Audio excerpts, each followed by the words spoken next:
একটি প্রাণী যার ৩টি হৃদয়, ৯টি মস্তিষ্ক এবং নীল রক্ত আছে। আর না, এটি কোনো সায়েন্স ফিকশন সিনেমার চরিত্র নয়, এটি সম্পূর্ণ বাস্তব। আর এর সম্পর্কে এমন একটি ফ্যাক্ট আছে যা শুনে আপনি সত্যি ভাবতে বাধ্য হবেন।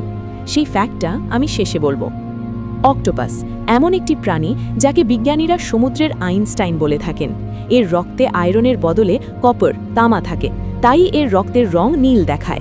এর ৩টি হৃদয়ের মধ্যে একটি পুরো শরীরের রক্ত সঞ্চালন করে, আর বাকি দুটি শুধু গিলসের জন্য কাজ করে। কিন্তু সবচেয়ে অবাক করা বিষয় হলো এর মস্তিষ্ক।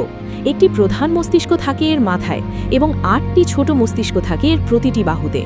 এর মানে হলো যদি এর কোনো একটি বাহু শরীর থেকে আলাদা হয়ে যায়, তবুও সেই বাহুটি স্বাধীনভাবে নড়াচড়া করতে পারে, শিকার ধরতে পারে এবং কয়েক মিনিট পর্যন্ত জীবিত থাকতে পারে।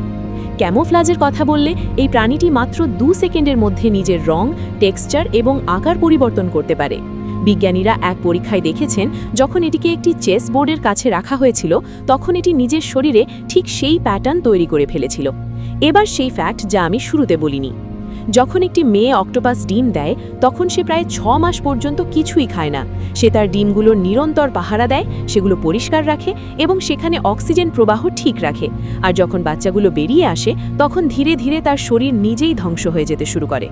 অর্থাৎ সেই মা তার নিজের সন্তানদের বড় হতে দেখা তো দূরের কথা, তাদের মুখও কখনো দেখতে পারে না। প্রকৃতির এই ত্যাগ কি মানুষ কখনো সত্যি বুঝতে পারবে? যদি এই তথ্যগুলো আপনার কাছে সত্যিই অবাক করা মনে হয় এবং আপনি যদি আমাকে ফলো না করে থাকেন, তাহলে হয়তো আমাদের আবার কখনো দেখা হবে না।